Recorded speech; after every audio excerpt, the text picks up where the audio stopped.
everybody because, it's one of the first animals that, I know they have a lot of animals that deal with it, but this animal, they kind of made a little show out of it every year. Where if he has, a lot of anxiety, then it creates this idea that we're going to have a longer winter.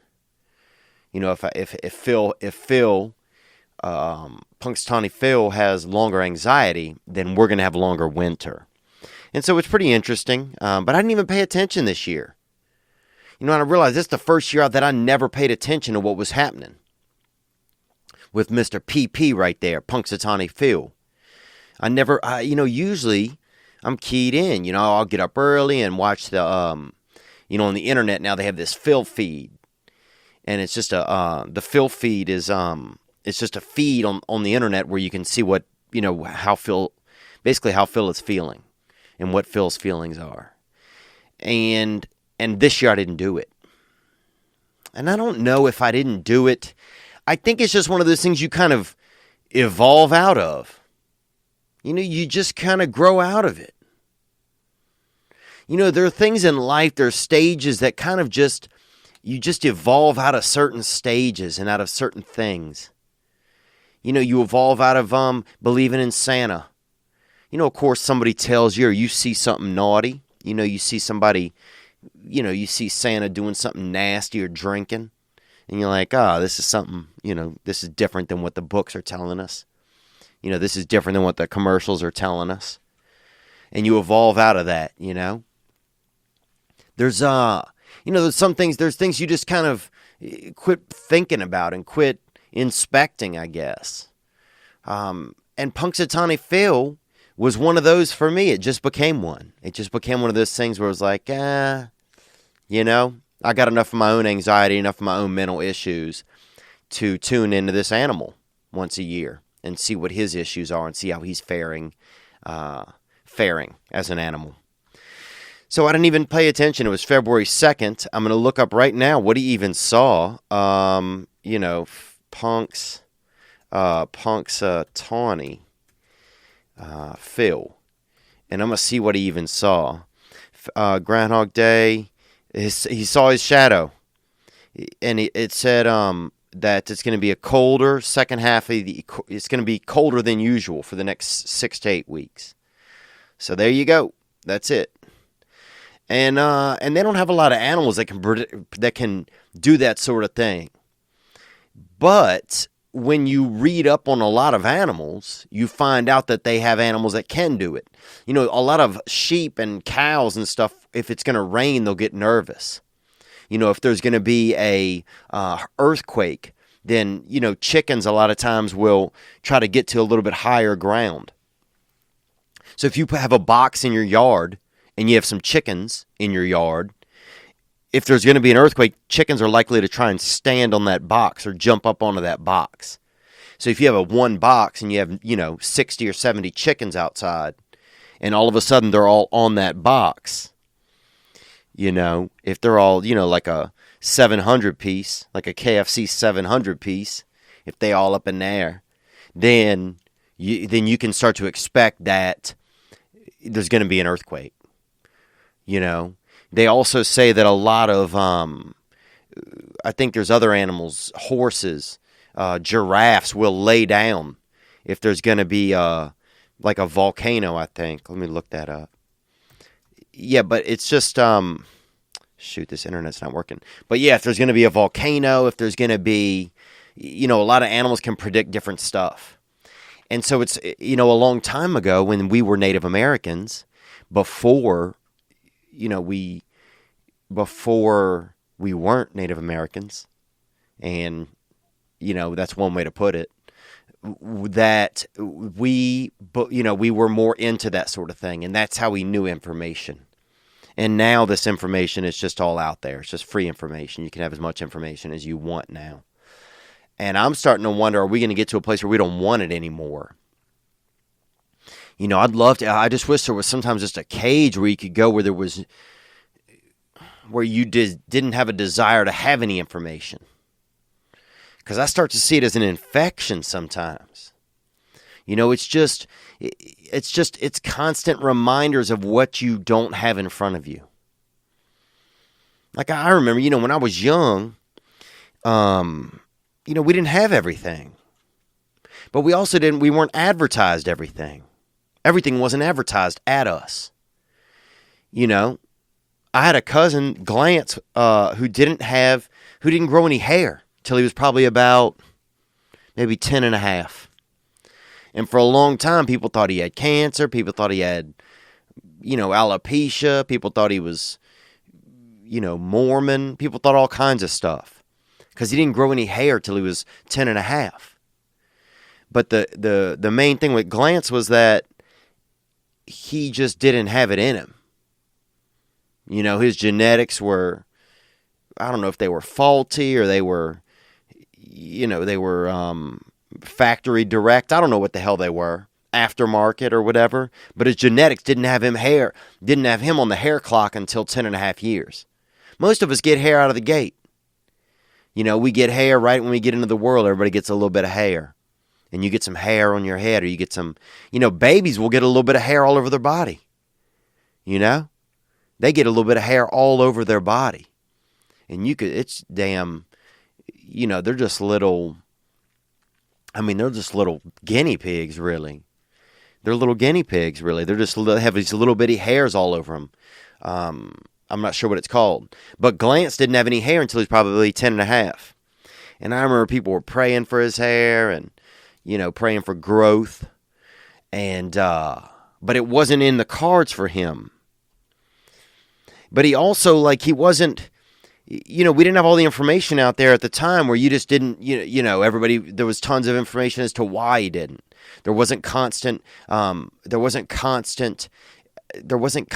advertisements for hair companies, and Hair Mart or, hair.net or different places where all kinds of places, Propecia, all this.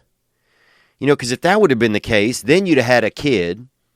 You'd have had my cousin who was, who would have spent his whole life trying to get this hair, trying to get this thing, instead of living his life. And that's, I just feel like with all the information now, there's so many options. There's so much you could be doing this. Or what you're doing isn't the best thing you could be doing. And as long as that carrot is always out in front of me, I don't know if I can enjoy the salad that I'm eating. If you know what I'm saying here. And I'm vegging here. I'm using vegetable ideas.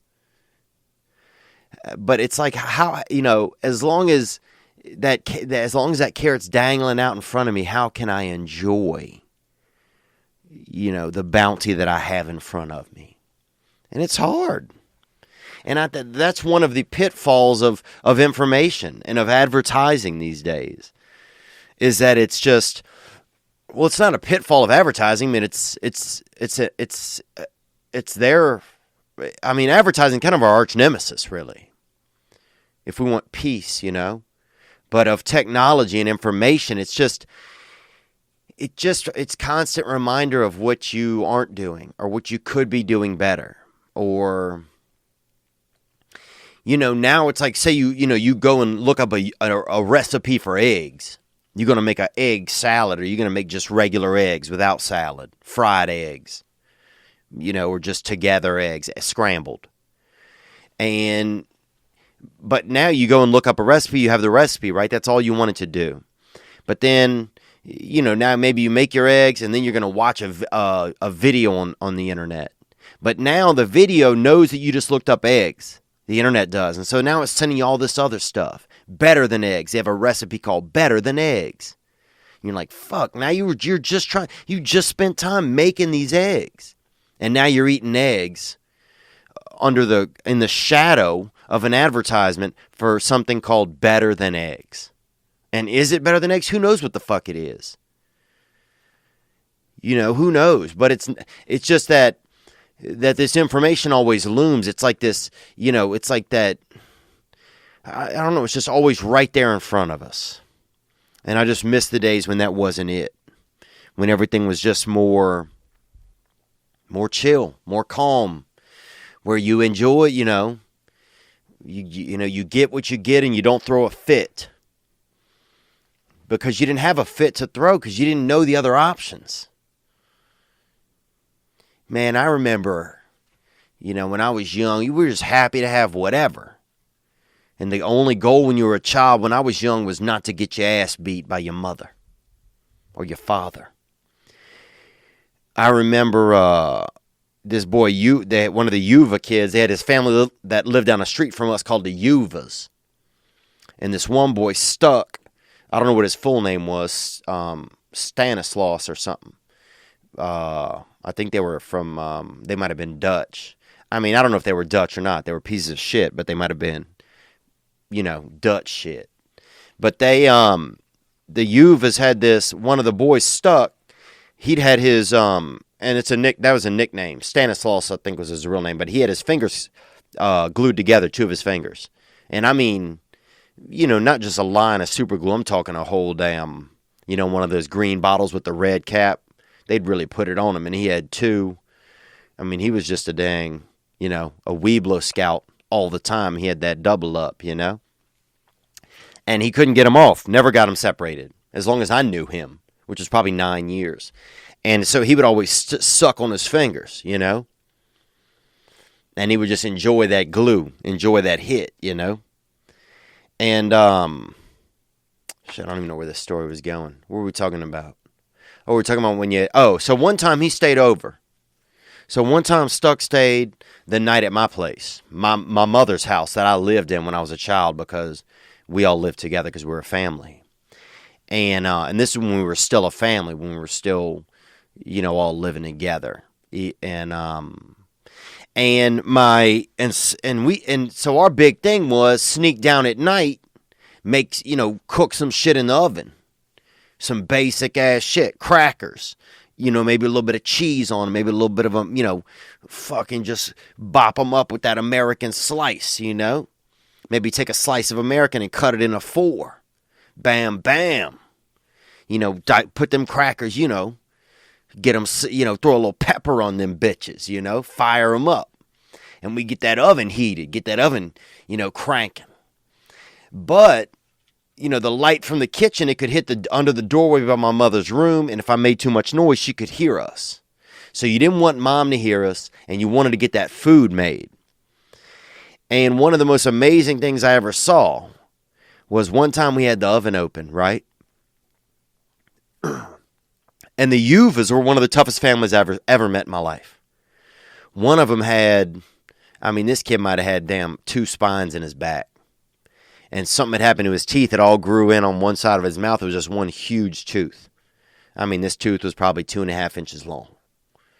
And when that thing broke through his gums, I can't even imagine when he was teething as a child. The rest of us had to have ointment and gel and, get Novocaine shot up just for sprouting a couple little enamel nuggets. A couple little baby ghosts. And here he had this 2.5 inch Grim Reaper rolling out of his gummosphere into his mouth. And it was, can't even imagine. But anyhow, we're making these, cookies. We firing up these hitters down there with these crackers and cheese, a little bit of pepper, maybe some, whatever else. Maybe mixing up a can of that orange juice. They used to have that orange juice. It was like this, they had this frozen chunk in the freezer. And you got that chunk. And first you would take it, they had this tight white plastic cord around the can, and the can was freezing cold. The can had ice on the outside. The can didn't want you getting inside of it. Like cans nowadays, it's got these easy peel tops, and, it makes like a whoosh when you open something. Not the cans we grew up with. Those frozen fucking orange juice. Man, you had to fucking sit there and babysit that thing. You had to sweet talk it. It was frozen. You could barely hold on to it. And it had frozen orange juice inside of it. And I don't even think it was real orange juice. It was just orange fucking ice. But it was a huge chunk of it.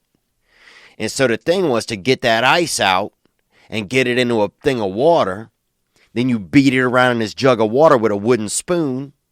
And then you don't really have orange juice, but what you have is sort of you have kind of orangey looking water with a huge chunk of kind of orange stuff in it, in the pitcher. So anyhow, me and Stuck come down, make that, right?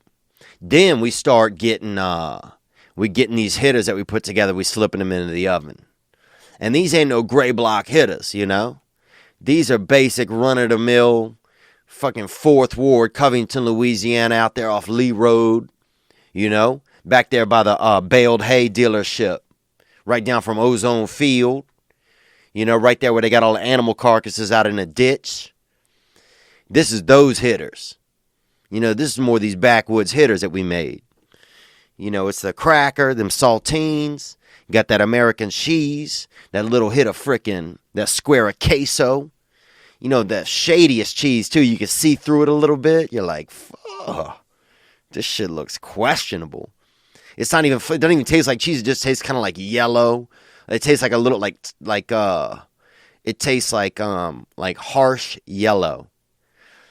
And then you got that pepper, boy. We douse these bitches up with pepper, right? So we put the tray of them in the oven. Quiet, quiet, quiet.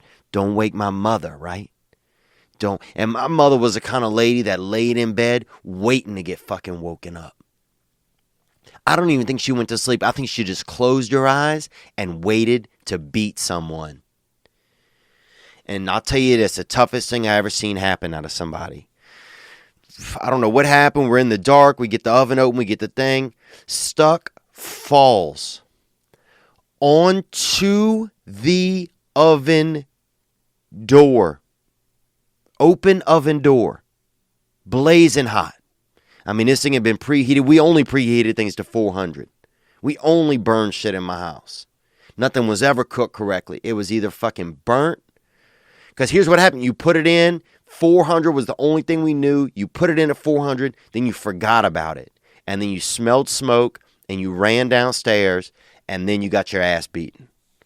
And that was how we cooked in our house.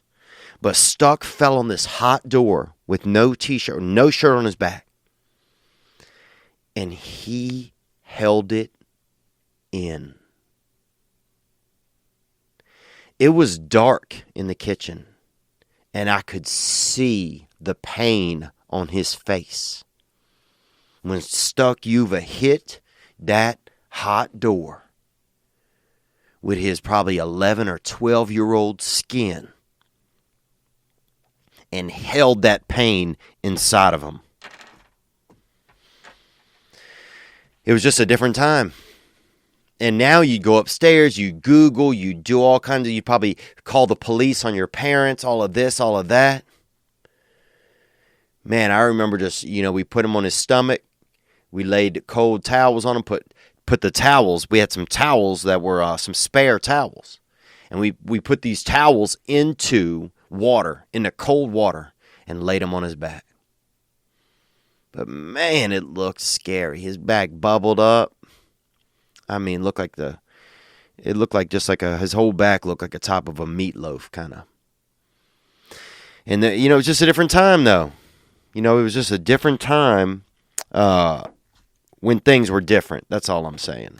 It was a different time when things were different, and I miss it a little bit. And Stuck had a brother. And this was an older brother. Could have been an uncle. And that's the kind of the family it was. It was sort of that, the DNA kind of did what it did. Not everybody's got that, that family tree. Some people got that family cactus, and there's a fern hanging off of it over here. And you got a couple of fucking, you got an owl living in one of the branches, and he's, selling coke. But he had a brother that had moles on his back, right? And these different moles, and moles are little pieces of cancer or whatever that live in your body. Sometimes they try and or not cancer, but they're basically like the devil's little death buttons. And they might have cancer in them, and if the devil presses them and pushes that cancer into your skin, then you can get sick. But sometimes the devil just leaves them on your body.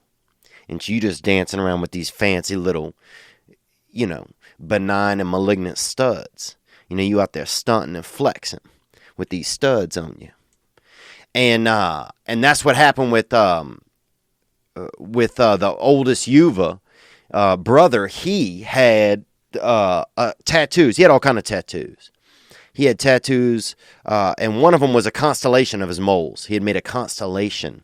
And I don't want to say it was Orion's belt. It could have been a Little Dipper. I mean, we only knew like 3 constellations back then.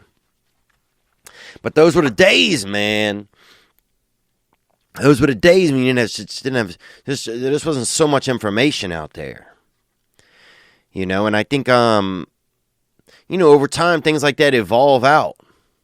When I was young, those things were fun. Those were like the people in my neighborhood. And those were, and we played football. Every day we played football.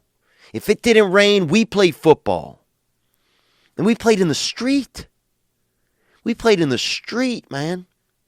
Dude, I saw this kid one time got his head ran his face right into an open mailbox. Open mailbox. One of the black ones, those hardy ones, the metal ones. Now everybody's got a plastic mailbox.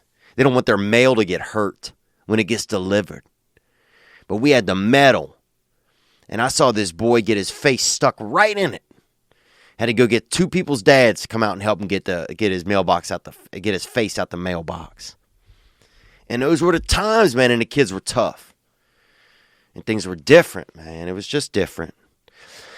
And so, I don't know, I guess this Punxsutawney Phil thing's just got me kind of reminiscing in some of my past and just thinking about some things.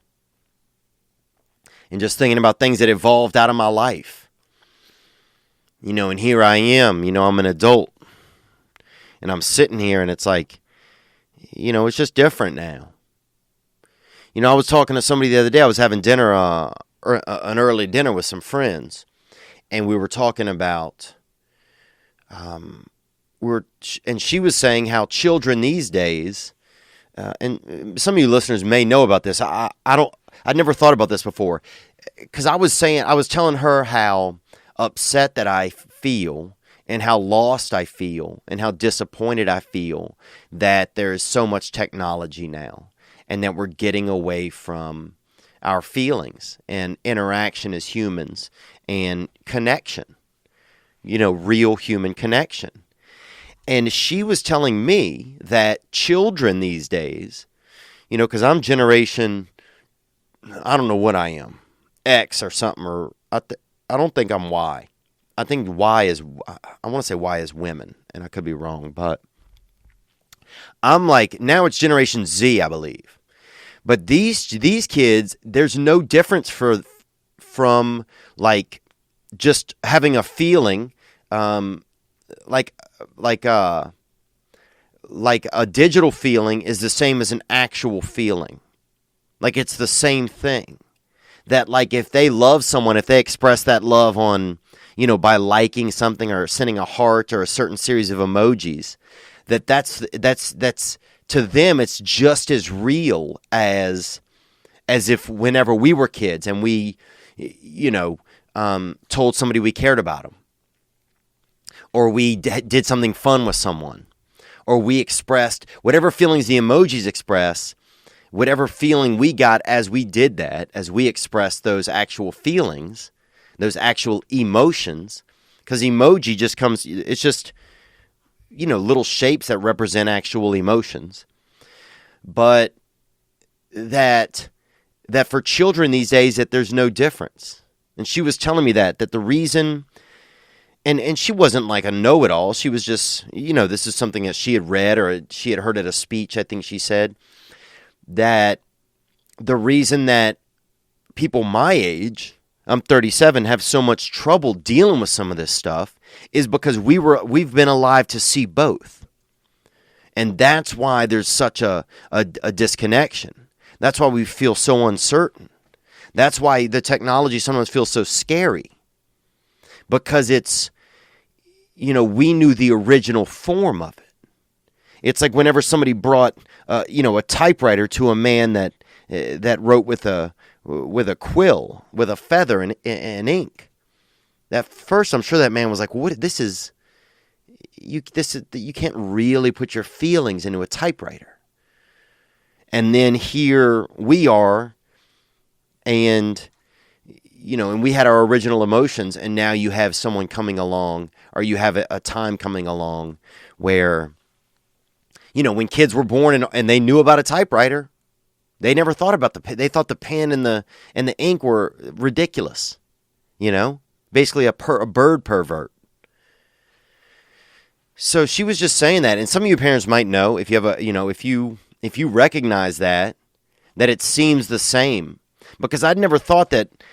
Instead of being like, oh shit, like the human species is ruined, is it just more that the human species has evolved? And now we express our emotions, those, digitally, and they still represent the same actual feelings to us as they did when we expressed them actually, with actual emotions. So I don't know. That's it. I had never heard that. It was super interesting to hear because I hadn't heard that. But yeah, I guess, it's just it's a different time. It's a different time. But I want to thank you guys, for being here with me on this past Thursday. We got some calls that came in. I'm going to Portland. This weekend. Oh, is this too high? Dang. I'm going to Portland this weekend. So if anybody have a friend in Portland, I'm going to be at Harvey's in Portland. So if you have any ideas about it or want to have a friend to come out, let them come on out. Also, I had a young lady submit some artwork for the Dark Arts Tour. And if anybody else wants to do that, submit artwork for the Dark Arts Tour. I'm trying to put the tour together right now. Please do. And that my email is theovonk@mac.com. And that's theovonk@mac.com. And that's that Dark Arts Tour. And one idea that I had that was pretty cool was like the Doom poster. They have this Doom poster where the guy is like fending off a bunch of aliens. But if we could make a way where those aliens are the dark arts, and whatever the dark arts are resemble to you. And we have a couple of pieces of stuff coming along there. And I may use the stuff that this young lady sent in. I need to email her back and discuss it with her. We also have a great new shirt idea that's come in from one of our listeners, and I'm super grateful. So I just want to say thank you guys to that. Next week, I'm shooting a couple of digital episodes for Comedy Central with a show that's actually based on the podcast. So I want to thank you guys so much for the support. That's going to be cool. There'll be some unique comedians that that will be in it. And it's really, the premise is, young men and women who are going through certain things, they call up and we try to find unique ways to help quell and, help take the burn out of them. Help take the burn out of their skin. With whatever their problem is, help put a little bit of salve on them, if you will. But I'll be at Harvey's in Portland, and that is this weekend, 8th through 11th. I'm also going to meet up with the Hamster Rancher, and that will be going to go on the Patreon page for a week or so, and then we will put that onto regular YouTube. But I'm excited to meet up with him in Portland. Thank you guys for your support on Patreon. Going to be able to hire a camera person to just be there and help out with that. La Jolla, I'll be at the Comedy Store February 16th, 17th, and 18th. February 23rd and 24th, I'll be in Indio at the Fantasy Springs Casino. And then Tacoma, 15th and 16th of March, we'll be up there. And we're going to try to get Tricky Lung Mickey a date. And then October 23rd and 24th, I'll be at Levity Live in Oxnard. So those are some cool things that are going on. Thank you guys for your support. Last week we had this call that came in, and it was this guy right here. Theo, this is James from Omaha, Nebraska, and I'm calling because I've got a little bit of dark arts on my mind. And we all do, James. And if you feel that heaviness, if you feel something that starts to just nibble. If you feel behind your ears, there's these lumps of bone. But sometimes you can feel this cloudy little darkness start to just nibble on those. And that is usually the dark arts. But onward. So I'm 21 years old. I have a girlfriend who I've been dating for about 3 years now. It's a pretty serious relationship. That's that Tres Años. You got that Tres Años, crotch, that Tres Años chica. And that's beautiful. 3 years with anything is good these days. A lot of animals don't even live 3 years. But onward. I just see myself being with her the rest of my life. But, there's this thing on my mind where, you see, I lost my virginity to her. I've never been sexually with another woman before. It's not the same for her. She did not lose her virginity to me. She hooked up with several guys before she met me. Okay, and I'm just going to cut James's call off right there because the call was in on the Monday's episode, and so and what this episode is about the responses. And one of the things that, let's get into some of you guys' responses real quick, and then I'll talk a little bit more about it because I've already been talking a lot, or not a lot, but some. Shit. Well, I'm the only person in the room, so of course I'm going to be talking, but anyhow, all right, let's listen to a response or two. Hey, Theo. This is Abby, the friend zone girl, and I have some advice for James. All right. Thank you, Abby. And Abby, talking about the friend zone, she had called in a while back about how to get out of the friend zone, and people had called and given her some thoughts and ideas. Onward. I think, from my perspective, it is rough here on these love streets. So if he's got the one, and it's just to get even, just leave it alone. And that's a good point. Is it just to get even? Is that what's like? And you have to figure out what your intention is there, James. And sometimes it's hard to figure out your intention because intention can mask itself. It could be a true desire to meet others. It could be a fear of commitment. It could be revenge. And I'm not saying that any of those are definite or necessarily wrong when it comes to love, because love is a dirty, dirty little dancer. And love will fucking just dance all up in your rib cage and in your brain. It'll rond de jambe down your neck, and it'll plie across your scapulas, and it'll climb up in your ass and karate kick you in the colon. Love is a dangerous, dangerous thing. It's a very dangerous thing. It's caused wars. It's caused families. It's caused beauty. It's caused triumph. Love has done everything. Love has been the catalyst it hasn't been the catalyst for everything, but there's nothing that love hasn't been the catalyst for. Let's hear more. On the other hand, if this is something that's going to bother him and cling to him, then get it out of your system, because you don't want to be married, have kids, and then still want to do this and then fuck up your whole life and your relationship because you had a fling one night because you never sowed your oats. So, like you said, it is not pretty just having built hookups and everything. It's just not worth it. If you got a good one, you keep it. And there you go, and that's Abby. And so that's nice. And Abby, thank you very much for calling. And that's, it's nice to have that female perspective. Because a lot of us men, we're dogs, James.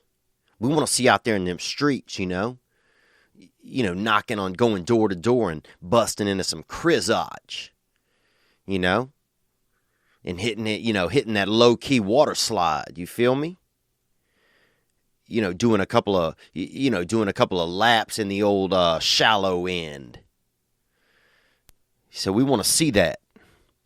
But that's man stuff. And then you have Abby calling him right there with that thought. Let's take another call pertaining to this. Here we go. Hey, Theo. This is Christian calling in from Ireland. Hey, Christian from Ireland. That's awesome, man. I love Ireland, bro. I love Ireland. And I love Scotland. And I love Scotland. Let's hear more. Thank you for calling, Christian. Just thought I'd call in about your man James, the Golden Oreo. Yes, the Golden Oreo. And that's a man that's only had a relationship with one woman. Onward. And his nutter butter girlfriend. I mean, listen, I think it's a beautiful thing that he is, madly in love with this girl. And as you said, it's young love, bro. 21 is so young, and I think you could get that tunnel vision as well, and you can see that or feel like you're going to be with this person forever, but you just don't know. You just never know. Wow. And I'm just pausing that. Thank you for your thoughts there, Christian. We really do appreciate it. And I appreciate everybody's calls. Yeah, it's like 21 is so young. Well, first of all, doesn't it sound so much fancier being in love in Ireland? Like, it sounds like real love over there, doesn't it? He's like, oh, you love your lady. Oh. Sorry, and I'm doing a bad. I'm not making fun of you, Christian. I'm just trying to do an impersonation. It sounds more, I don't know, the American tongue is just, I think we're just so tired of hearing it as a planet. Just so tired of it's just so much American voice that when you hear something, you hear that fucking, that Scotch-riddled fiddle of a throat that the Irish possess, and you hear that, you hear just the bourbony baritone, beer-filled barrels of barf-aged brisket and just murder and rain and murder and stuff like that, man. When you hear that out of the Irish tone, everything seems more real. It seems like love over there is something real. Whereas in America, it's just, become a couple of people just probably even not even sharing a bed and just jerking off near each other or touching themselves. Let's hear more. Thank you for calling, Christian. What's around the corner? It's amazing how quick feelings can change, too. And I don't know. I think you shouldn't worry about it too much. Try not to look too far into the future and just exist in the moment. Just exist and enjoy what he has. Wow. A couple of great points there, man. That 21 is so young, unless you die early. And, of course, that's a crazy caveat because odds are you're not gonna. And I shouldn't even have said that, man. I'm sorry. I've just had a weird stuff going on in my head this past month. But, 21 is so young. Dude, if I would have married the girl that I was in love with at 19, oh my God, I would have killed either me or her. If I would have married the girl that I was in love with at 24, 25, actually, it might have worked out with her. Okay. There was still if I was also in love with a girl at 21, I don't think I could have handled that to be married to her. She was a great girl, but I couldn't have handled that. Some women change as they get a little bit older. They get a little bit different. But when I look back, I'm like, oh, I couldn't have done it. And not to say that they could have dealt with me either. I'm no Peppermint Pat. But, when I look back, I'm like, oh, I'm often grateful. And I'm not trying to send you in a certain direction, James, but what Christian is saying is that it can change. So, if something that in there is some uncertainty, or just because you're so young, you might want to keep some of those options open. Let's hear one. I want to hear your end of your call one more time, Christian. You just don't know. You just never know what's around the corner. It's amazing how quick feelings can change too, and I don't know. I think you shouldn't worry about it too much. Try not to look too far into the future and just exist in the moment. And there you go. And that's it. Just stay in the moment. Yes, have plans. We're seeing each other. This is going okay. And, ride the horse until the horse loses its limbs, Ride the horse until the horse loses its limbs. Because, I'll say this. There is something beautiful, too, about being in that young love. Man, love is the best when you are young. It's like sex is the best when sex is for children. Is sober sex? Sober sex is for children. If you're an adult having sober sex, dude, something's astray. Because there's just something, I remember being in love when I was young. Dude, you go see your girl and you're just so excited to just fuck later. You're so excited to fuck, you can't even hear the other person when they're talking. I remember I dated this one girl for like 8 months. I never heard a word she said. Because all of my blood was in my penis, bro. All my blood was trying to coerce semen out of my nuts. My blood was like, hey, we just built your penis into a bridge, semen. Don't you want to fly across the bridge out into the world? So there's something also beautiful, James, about staying in that young love and just basking in it and backstroking in that shit. I mean, dude, you could do youth. There's just so many gifts. You could kill somebody, James. You can kill someone now. I can't kill somebody. It's going to put a huge dent in my career path. It's too late. You can kill somebody, get off for second or, maybe second degree, not premeditated. You could be out in 8 years. Think about that. You're not even 30 yet, and you've gotten rid of somebody you don't like, and you still have a great opportunity to live. Like, there's just a lot of opportunities for you. All right, let's go to another call here. Hey, Theo, this is Jake from Oklahoma. Hey, Jake, thank you for calling, man. And Oklahoma's a beautiful state. And I spent some time there in Oklahoma. We went to a water slide there in Oklahoma City, me and some friends of mine. Went to a water park, and we found a missing child there. And we bought him a sandwich, and then eventually some people came and picked him up, so he wasn't missing. Let's hear more. I'm calling for your golden Oreo boy, James. 2 ways to look at the situation, James. Number one, if it is going to bother you, then you might as well get out now. Like, if it's something you're not going to be able to get over, just her laying more pipe than an oil company and you not having any of it, I would bounce out now, because that is something that if 10 years down the road you're just going to end up cheating on her or something like that, if it's just boiling up inside of you. Number two, the relationships are hard to come by, and sex is something that is adaptable. So if your relationship with her can grow, your sex with her can grow, but it might be difficult for you to find another relationship. And there you go. I heard this week somebody said, when you settle down, you marry the relationship. You don't really marry the person. And I'm not saying I agree with that, but it was interesting to hear that. That, some of these other things, they're accoutrements. They will fade. A lot of it fades. And in the end, you just have two people. And what are they like? What are they like when they're around each other? So, there's some thoughts right there from Jake. If you're feeling about getting out of it, then get on out of it. Get out now. But there's some beautiful things that can happen. And sometimes it is hard to find a relationship that other things are adaptable. Let's hear another call here. Hi, Theo. This is Megan calling for James. I know you asked for male advice, but maybe I thought it'd help to have some female advice from someone who has had typically more sexual partners than any of the males that I have been encountered with. Dang. Megan been out there. We got mating Megan right here. She's been out there mating.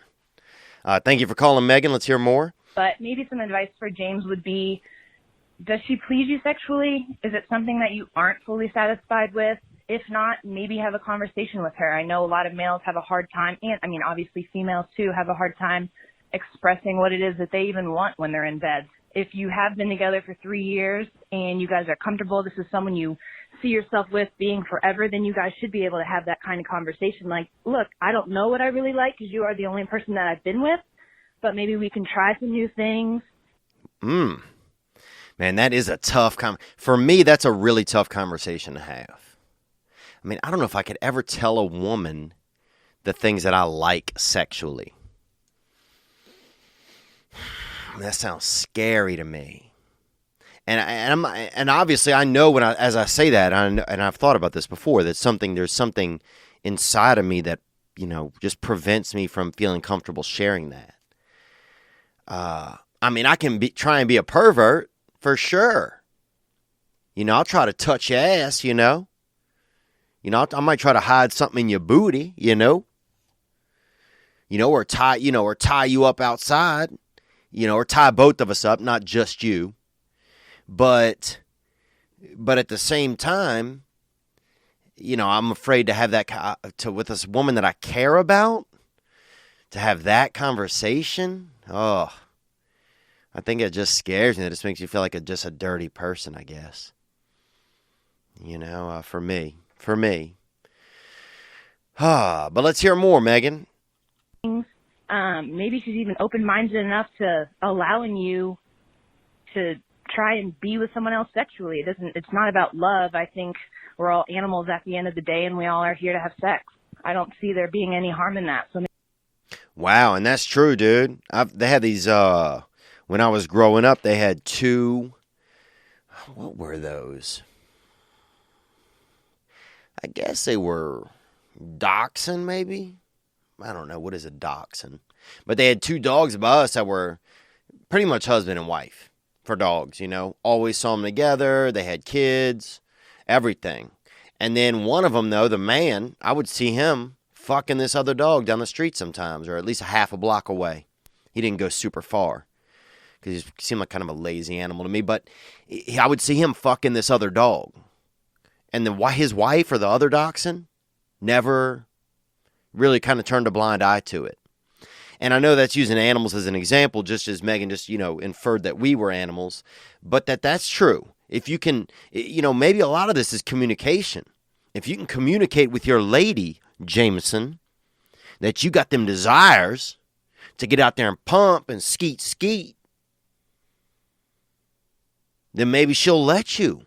Maybe she'll be partisan to something like that. Because you know what is fascinating to me? I think half of the relationships that haven't worked out in my lifetime, half of the marriages that haven't worked out in my lifetime would have worked out if the couple could agree on some okay infidelity. And to not label it as infidelity, but to let there be some stray every now and then. Let somebody catch a hit of that strange, Let somebody catch a little bit of that duck, pussy, locally, if they have to every now and then. That duck, goose, Because you duck, and every now and then you want that goose. Let's hear a little bit more from Megan. So maybe she's open-minded enough to that. It's worth the conversation. Woo-hoo-hoo. And James, I'll commend you. If you can have that conversation, you're a man, bro. But I'll tell you, as to some of the points that have been made, I hate to say it, but I think that there's more than just one true love out there for people. And when I lived back at home in a smaller town, and I don't know if I felt it as much, because there weren't as many people, there weren't as many opportunities, and people that I'd run across. But I think that you can fall in true love more than once. Now that doesn't mean it's going to happen for you.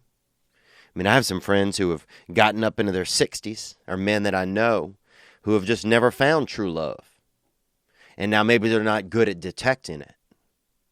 Maybe they're not good at knowing what it is. But for whatever it was for them, it never passed, it never came by. Let's hear another call. Yo, Theo, this is Trevor calling out of Moscow, Russia. I'm calling for James. Wow. I didn't know this was from Moscow. Trevor, thank you for calling. And this is our second foreign call today. Ireland, Russia, coming in with some white hot heat right here. And we're not trying to not keep things diverse, but apparently we had some, predominantly white countries that called up. Let's hear more. Zvider Zane. And the Golden Oreo. I just wanted to let him know that I'm in the same situation as him. Wow. And there you go. That's some of the magic. You share, other people share. Let's hear more. But 7 years later, so I'm hoping that I could give him some words of encouragement and like some reassurance. So, okay, and so Trevor is saying that he's 7 years, he had this same problem 7 years ago. Onward.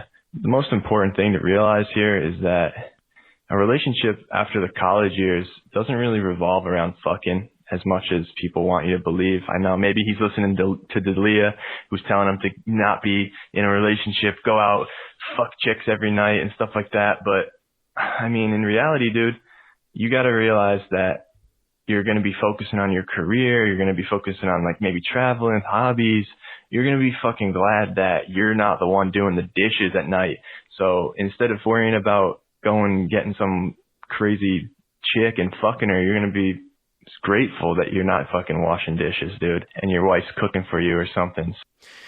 Okay, so I'm a little confused because you're saying that he's going to be grateful that he's not out chasing strange chicks and that he's not washing dishes. But the truth is that if you're not out chasing strange women, then you're probably going to be washing dishes. You're probably going to be at the house with your lady. But yeah, there's some schools of thought out there. It's just like stay out there and fuck.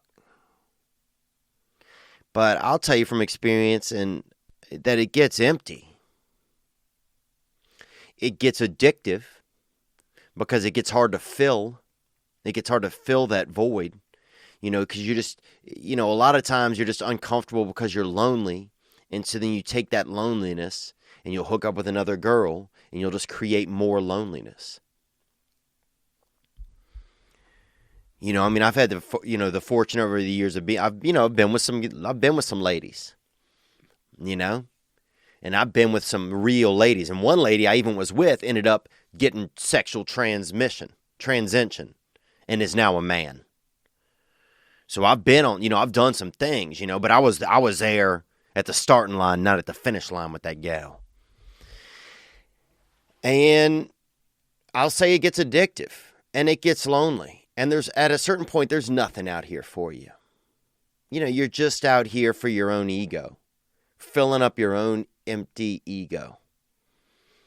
And it's crazy because you're filling it up, but also you're making the void bigger at the same time.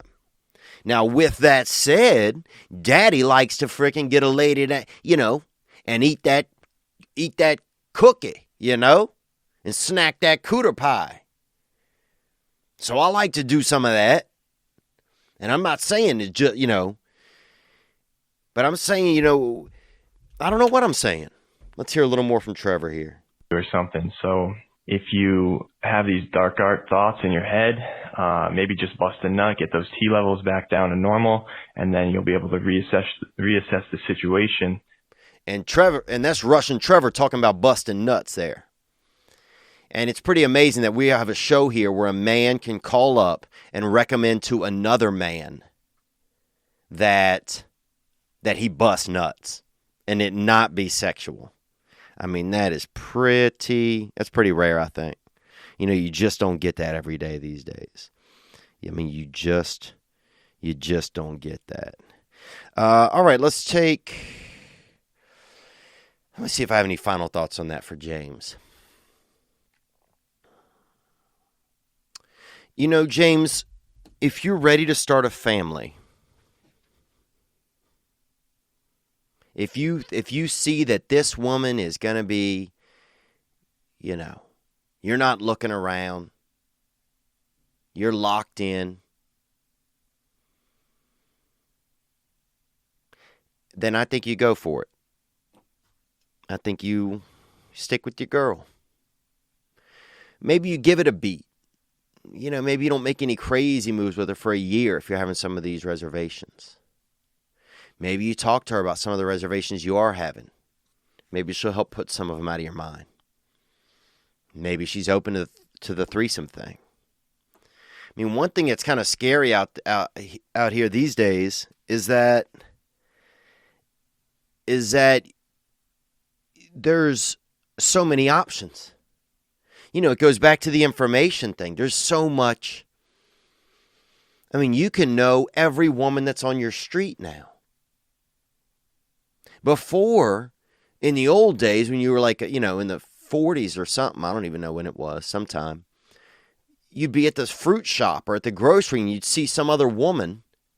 You probably saw 2 other women a month, just randomly, outside of your wife, and you just saw one at the store squeezing a melon, and you just came in your pants immediately. And that was and that's how it was. That was the internet. Was hoping that some lady with clean hands, or maybe even dirty hands back then, who cared, decided to test the ripeness of a piece of fruit in the vicinity of your eyes. And just as she gave it that, you gave it that dry duck call. You know, there's a website somewhere where they recorded the sounds of men ejaculating. And they play, you can hear the sounds, they amplify them. And the most popular one I sort of heard was that. It's a little bit of a, you know, like a mallard with a toothache, kind of. Like that. It's interesting almost. It almost sounds like a, you know, has something like almost like an astronaut kind of, you know, walking into the, or not even like an astronaut really. Anyhow. Good luck out there, James. That information's hard. It's an uphill battle. I think it's an uphill battle for any man. Because I don't know if we were made to battle this. And maybe the younger generation won't have to battle this as much. Maybe that's just something that we're doing. You know, like I was mentioning earlier, maybe that's just since, you know, people my age are in that transition where we had a childhood that had none of this. And then we have an adulthood that has so much of it. That we're the ones who are so conflicted and so torn and so, but that our children and that generations, you know, beyond us are going to, it's just going to be natural. That now our emotions are just digital emotions and they're just as real. It could be. And also that could be crazy. It could be that, you know, 30 years from now, we're all sitting somewhere and have a virtual reality universe where we're out there, maybe not 30, maybe 30 years, where whatever job you have, you now go to it just fictionally. And, you know, we're all drinking these smoothies that keep us alive. And I don't know. It's wild. It's a lot. I'm going to get into a couple of calls here real quick. I want to thank our charter sponsor. And you know who that is. That's Gray Block Pizza. And their link will be at the bottom of the story in the information. Gray Block Pizza, 1811 Pico Boulevard. If you're on your way to the beach and you're thinking, oh, I know what'll go good with this sunny day. And your friend's like, chocolate? You're like, no, motherfucker. Gray Block Pizza. Stop on in. Get that in. On Monday's episode, we're going to talk about, well, I don't want to tell you yet. We're going to talk about I'll tell you, but I just don't want a bunch of calls about it because I want us to I'm going to have callers talk about it after. We're going to talk about if there was a war amongst all the states, who would win and why. It's going to be almost like a little bit of like a March Madness kind of thing. And that'll be on Monday's episode. We still got some calls we're going through here. I appreciate everybody's calls in for James. And James, I really applaud you for calling. That's a real question. You know, I remember when I was your age, I couldn't be honest with a girlfriend. I remember I cheated on I only had 2, 3, and I cheated on them. You know, I just didn't. You know, part of me, I wanted love so much. You know, I wanted to have that connection. You know, I wanted to have that. I had that, you know, maybe not. I wanted love, but I wanted that family. I wanted that idea of like, you marry your childhood sweetheart and this sort of thing, and you get, you know, and one of you gets a job and you come home with the briefcase and there's a dog and he's, you know, hiding a bone in the yard, and you go inside and, you know, two of your kids are doing homework and one of your kids is blind, you know, and is sitting by the fire, you know, and you spend time with all your kids and you love them all the same. You know, I wanted that kind of perfect life that you would see on TV or that you, but I didn't know how to love anybody. I mean, in my soul of souls, I had so little faith that love and that, you know, familial connection and that those things were real. I had so little faith that a woman would actually take care of me and care about me. And I couldn't even tell that I was scared about those things. I didn't know. I just, now looking back, I see my reaction, the way that I behaved, that at that time those were some of my biggest fears. And also because now I know that those are some of my biggest fears. You know, it's really tough for me when it gets into a situation with a lady, you know, to catch that intimacy. You know, it's easier if you're out here with these strays, you know. You're out here, you know, fucking people out in the wilderness or meeting somebody by a national park. You know, and that sort of thing. Or somebody at a bar or something like that. Somebody at a crosswalk or somebody who's, you know, of age. And all of that. So, you know, I mean, I can't even... James, if you go through it, that I can't imagine. I mean, you'd be the Clint Eastwood of relationships, I think. I don't know if there's anybody else in America doing what you're doing. But then I don't know. I don't know what these young kids are like these days. You know, I don't know. Some of you guys may know. I do not know at all. Let's hit a couple more calls that came in. Here we go. Theo. My name is Tyler. I'm from Wisconsin. What's up, Tyler? That's cheese. That's that queso country up there. And that's the home of Brendan Dassey. And he's from, he's from that Making a Murderer thing. And they accused him of killing, or being a partisan of that killing. And when that documentary came out, dude, I got on the internet and I contacted as many people as I could that were in that documentary. And at one time I was emailing 3 people in that documentary, just discussing things with them. There was that beautiful reporter, Levy, I think Sandra Levy. No, Sandra Levy got murdered, I think. I don't remember her name, but I asked her out on a date on Twitter, and she rejected me. And she was a reporter in that documentary. Anyway, Tyler, onward. And I got some half-ass dark arts little story for you. Man, a lot of dark arts coming in, and it's amazing that this afflicts so many people's lives. It's amazing. And we're going to come out with some dope dark arts gear and stuff this year, just T-shirts and some cool posters. I'll be hitting out this year. Onward.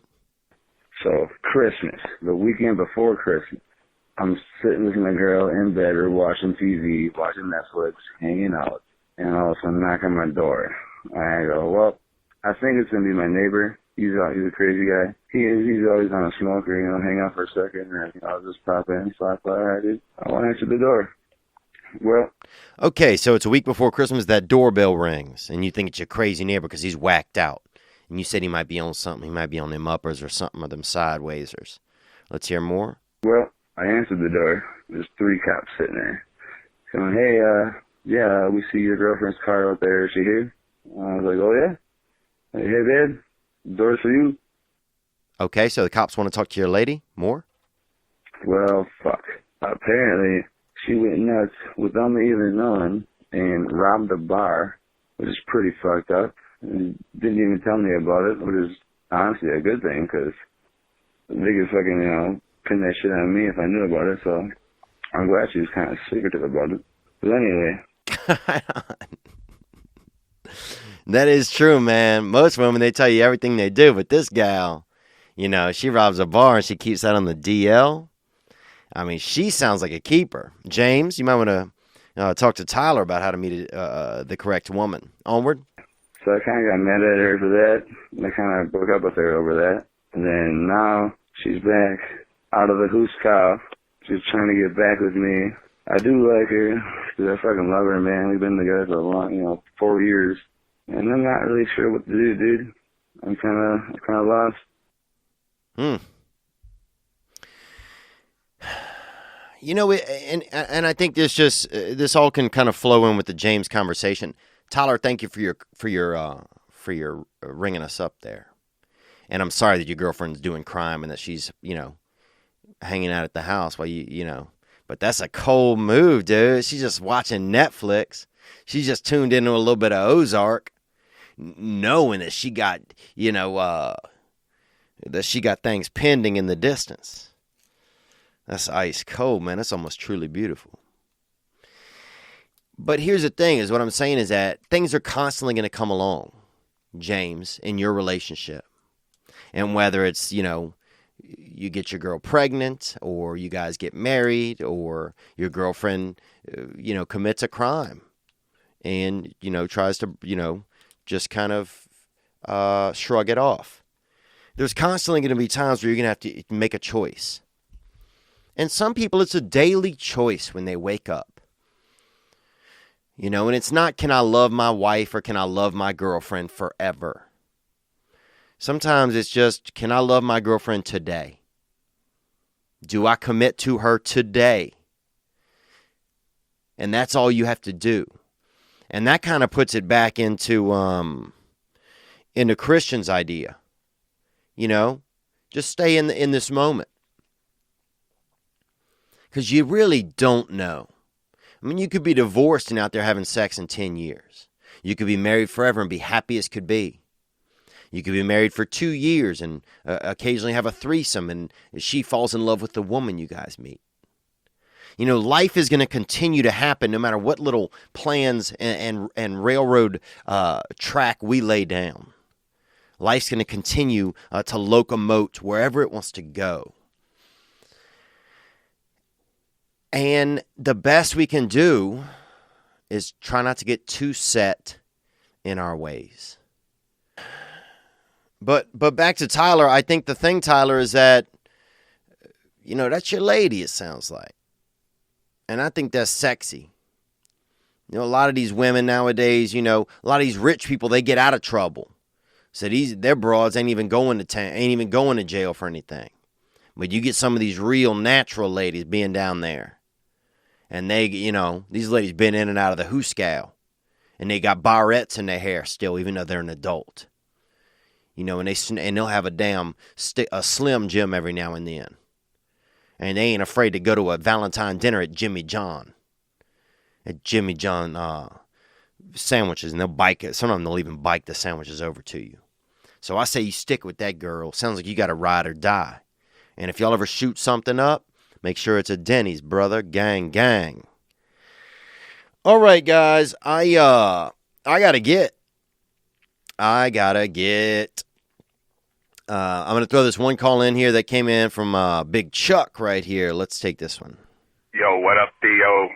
This is Big Chuck calling from NorCal, but I actually live in Rio, Carioca, Rio de Janeiro, Porra, Brazil, and...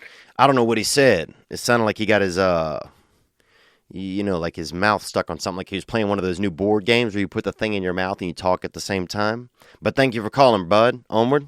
And going back to Brazil, going to the airport in a couple hours, just wanted to call and say, man, I hear people calling in. I hear a lot of people suffering. Hear a lot of people, a lot of guys looking for direction and shit. I just want to say to people, look for what makes you happy. You do, Theo, and go for it. And if you love somebody, show them you love them. Don't be afraid to do that. Got to be a soldier. You got to keep doing it. You got to keep plowing forward.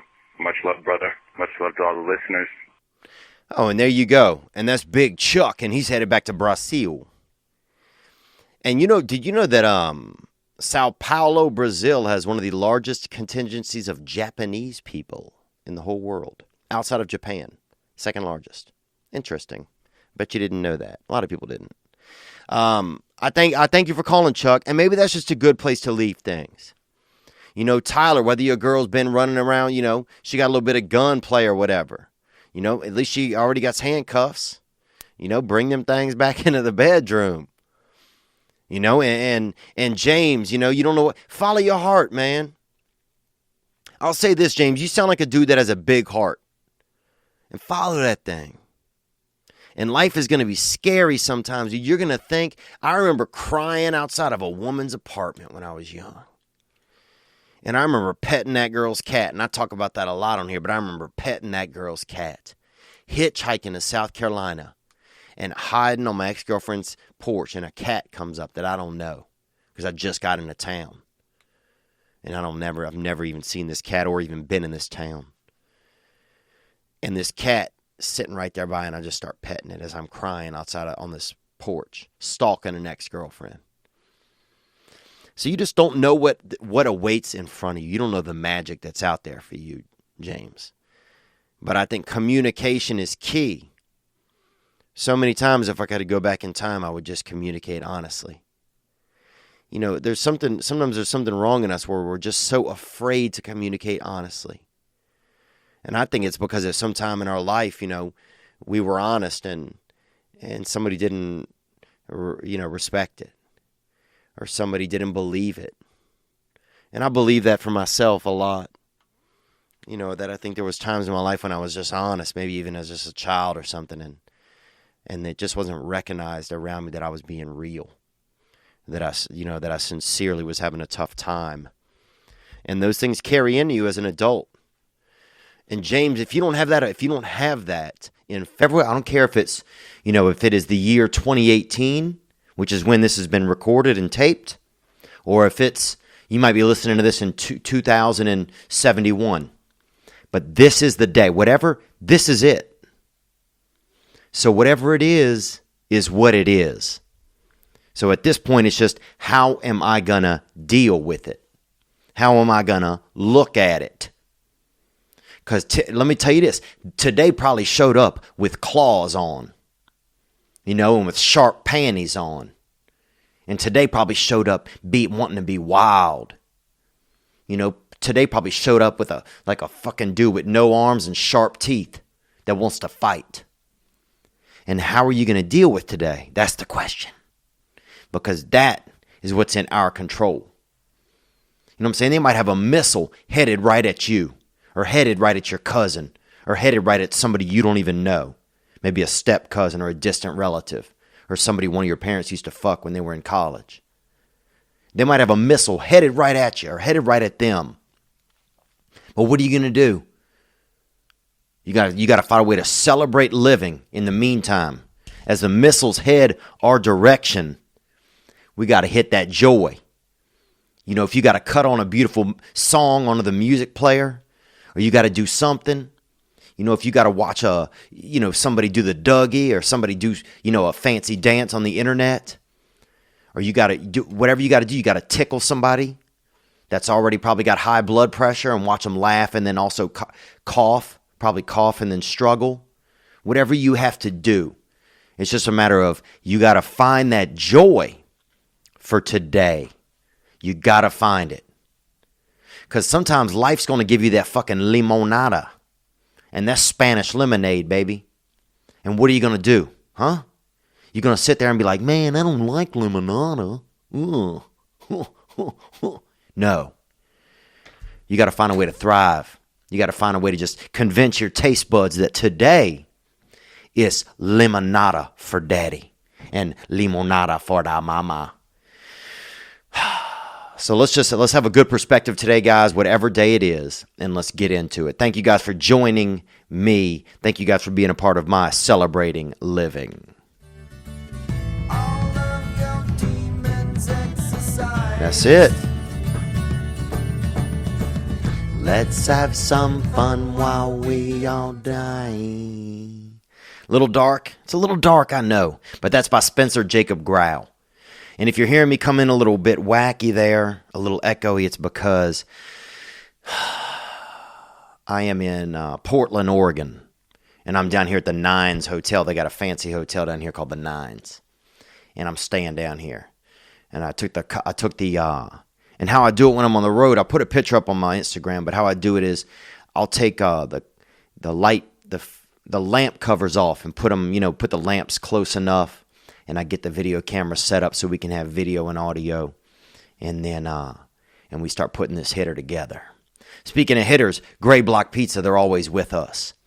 You know, sometimes you have a devil on your shoulder, and that devil he's got pork ribs, or he got, you know, birthday cake, day-old birthday cake, you know, or 2-day-old. But then on that other shoulder, you got that Italian. You got that fiery Italian with a spine that's kind of fancy, you know. Some people's spines go straight and some people's spines go side to side. They call it scoliosis. I call it spine flavor. Some people, bone structure got that built-in twerk, and that's what I call it. And that's what I see when I see somebody with that scoliosis. I'm like, damn, you know.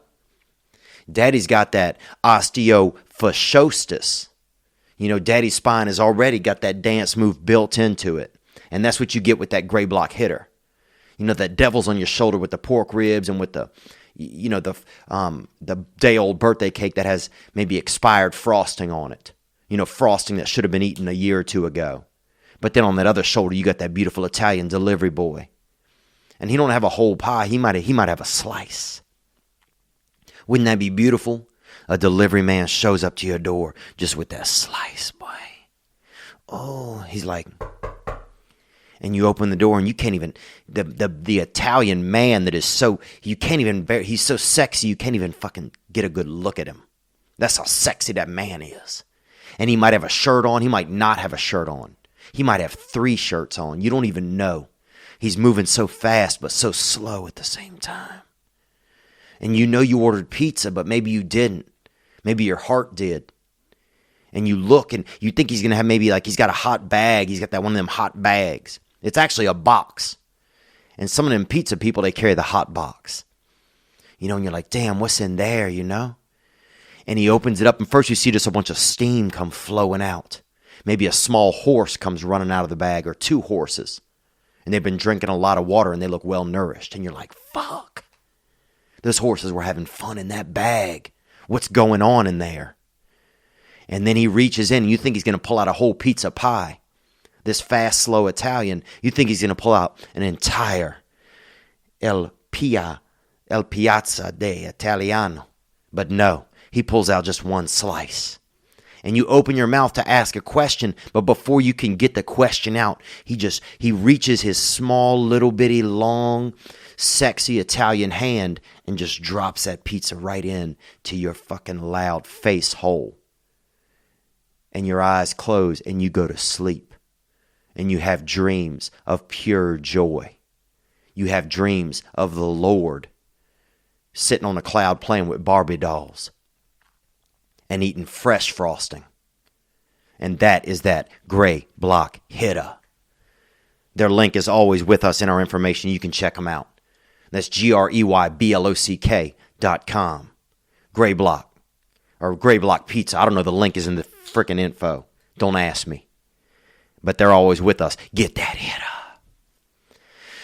I'm in Portland, guys. I'm in Portland, Oregon. And man, what a week, man. I'm gonna tell you right out of the gate, I'm gonna thank some people, man. I want to thank a couple of Fat Gary came out.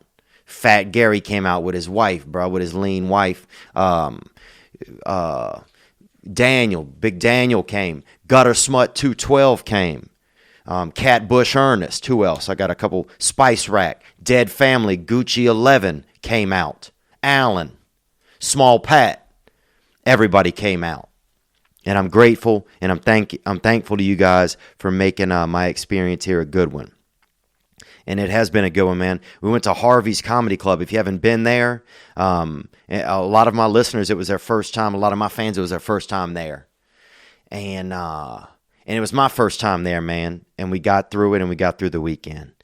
And I just want to thank you guys. Man, so many cool cats came out. People drove in from Canada, Detroit, other countries, different places. Somebody boated in, they said. Some dude had, you know, you know how they have a coat rack room where you check your coat? Some dude checked in 2 boat oars. I'm like, who in the fuck is this Viking? But he made it. He made it out to the show. And he said he couldn't bring his family, but he brought pictures of his family. And it made me kind of question him a little bit, but you know what? In the end, I'm just going to believe him and believe that he has a family. But man, we had a blast. We had a blast over there in Portland, Oregon. and everybody came out, and I just want to thank you. It was a good time. And I got to tell you, people were asking, did you visit the hamster ranch? And hold on, I'm just making sure this audio is okay. People were asking, did you visit the hamster ranch? And I'm going to tell you this, yes, I did. I went out there and visited with the hamster rancher himself, Mr. Austin Robinette. And I'm going to see if I have his call here, right here. Man, where is hamsters? His call. Anyhow, I should have it right here. I don't have it. But anyhow, Austin called in a while back, and he said, hey, man, I am a damn hamster rancher, and I need you out here. You would love it out here. And he's out here ranching hamps. And so I went out there, and I pull up, and look, man, I was a little bit nervous. Because, look, let's be honest. 9 out of 10 times somebody says, hey, come out to the suburbs or rural area, rural Oregon, and, I'll be out here with 5,000 or 6,000 hamsters. Pretty much 9 out of 10 times you're going to get murdered. 9 out of 10 times. Go do it. You don't believe me? So I know some of you guys are sitting there like, come on, man. 90% of the time I'm gonna get murdered? Yes, you might. So I'm not saying that I'm a damn miracle, but I'm saying I caught that lucky non-murdering hamster rancher. And so Austin, I met him up out there, and he's a man. He's he's about a medium man. If you had to think of a man who's a medium, a healthy medium, then you would be thinking about him. And I got out there, and I was nervous, and next thing you know, they welcomed me inside. He was out there. He has children. So you got children out there. And we see the children, things are pretty legit. Because a lot of murderers, if somebody's a murderer, they don't bring their children around. Murderers, they usually do family stuff, murder stuff, completely separate. But I'll tell you this. I got into their main kind of, and I don't want to call it a warehouse because I don't want to make their business sound like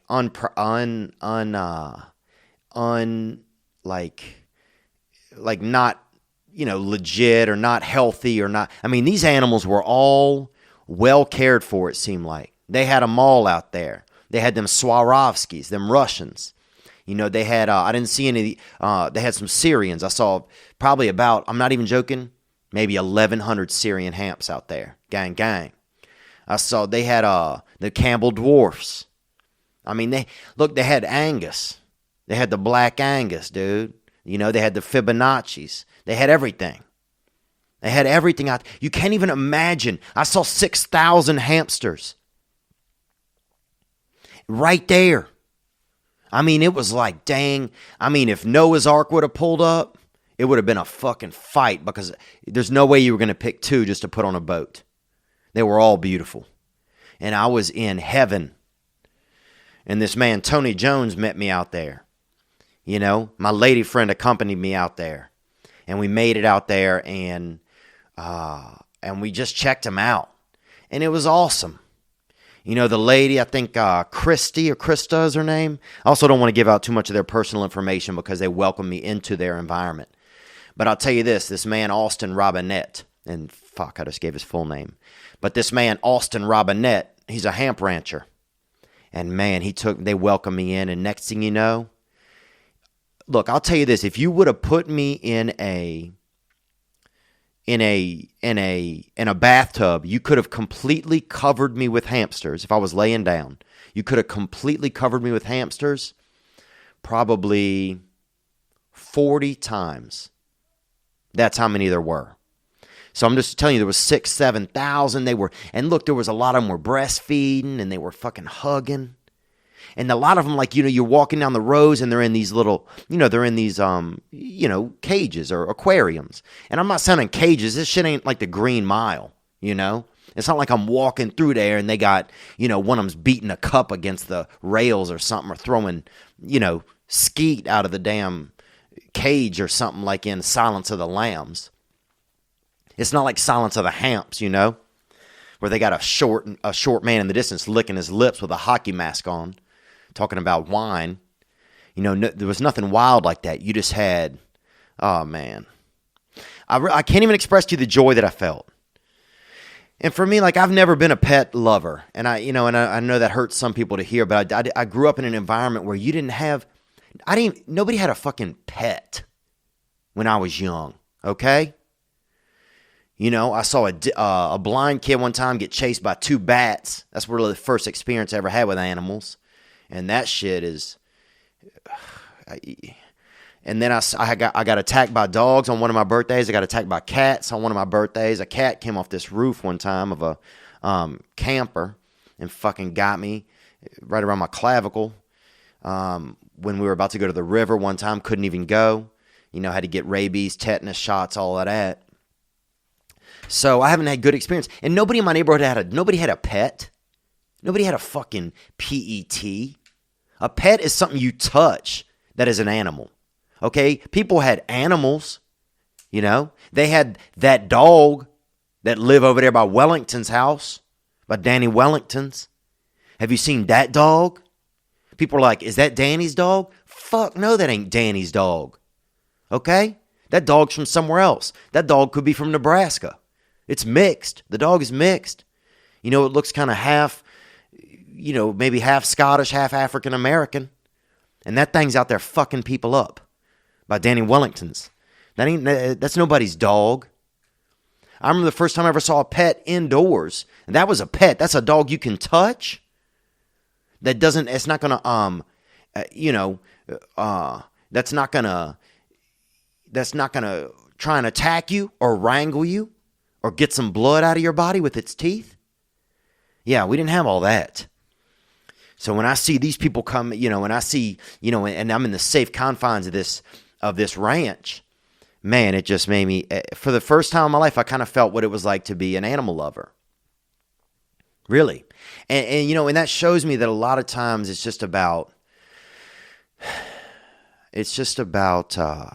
that safety, feeling that safety around animals and feeling, I guess, I grew up in such fear of them that I wasn't able to love. It's hard to love from a place of fear. It's really, really hard.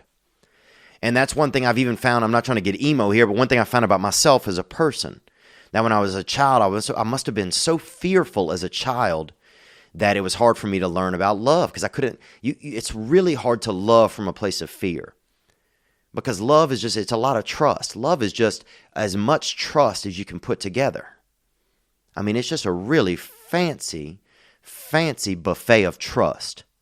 You got a little bit of trust pudding, and you got some, you got some trust ruffles, and you got some trust truffles, and you got trust flakes and trust cracklings over here, and then you got the boiled trust and the baked trust and the murder trust, and that's that trust buffet. That's love. But man, when you don't have that growing up and you feel fearful, then it's hard to love things. It's hard to love people. It's hard to love yourself, really. But that's what happened to me with them animals. Every time I went outdoors, it was fucking, gang, son. Who wants a piece of daddy? Trying to punch at these crows that were trying to attack us, or, people, dogs coming at us. Not to mention the lice belt. Don't even tell me I didn't grow up in the lice belt. Next thing you know, you're walking with a friend. Next thing you know, he hits the dirt. And he's scratching his head, and you don't know what happened. You think invisible lightning got him. No, it didn't. No, it didn't. That's lice. And that's the devil's invisible crawling lightning. And that's head lice. And so it just, it was hard to love animals when you couldn't trust them. Because I'm going to be honest, if people want to say all animals aren't trustworthy and all that. Let's don't get into that shit. Okay, some of these animals are out there just trying to catch it, just get that next hit, to buy that next gram, okay, to cop that next piece of ass. Not every animal is nice. If you remember Roger Rabbit, and they have those 3 or 4 weasels, those sneaky weasels trying to bang that chick with the red hair.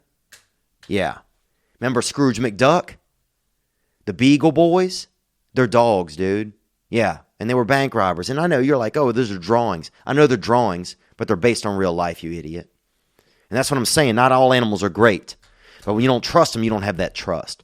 But when I was out there with Austin and this gang, man, it was, you can't even believe the joy. And I'm making a video. I'll put it up on Patreon this week. And that's not, I'm not making it just for Patreon people, but I am going to say that, I got to do something for them. There's a lot of support. There's a lot of support. So, but man, I'm trying to think of what else happened. Dude, I almost couldn't even hear when I was there. I was having so much fun just being around them all. And you get up to the cages and you just, some of them, they just, some of them look like they speak Spanish, and some of them look like they, might have been homosexual or just trying to meet another little, man hamster. I mean, he had everything. He had everything going on. And they had rabbits, and then some of the families live there on premises. And the people that own the joint, they used to both sell tropical fish. And they met it like a big fish mixer. So, I mean, that's animals right there bringing people together. When you're out there at a big fish mixer, you guys are standing on the side of a tank. Next thing you know, y'all are both, ogling the same carp or whatever. And then fast forward 7 years, you guys are running a hamster ranch out there outside of Oregon. So it was unbelievable. And that's the power of podcasting too. Because Austin hit me up. He just said, hey man, I love the podcast. I want to know what's going on. And here's what I do. Here, I got the call right here. Let's see if we can listen to it. This is the call that came in originally from Austin. Hey Theo, my name's Austin. I'm from Oregon up here, just south of Portland. I just wanted to call. So I heard about you through Joe Rogan's podcast, Joe Rogan, and thought it was kind of pretty funny. So thank you, Austin. I appreciate that. And this is his original call. Keep going. I checked out your podcast and fairly recently, actually. So one night I was working on the farm that I live on, and I'm working away, and I heard you on your other podcast, allegedly, talking about hamster farms. And I thought it was crazy because I live on a hamster ranch, and I was right in the middle of feeding hamsters, so I was kind of freaking out. It's in there by myself, feeding hamsters, listening to you.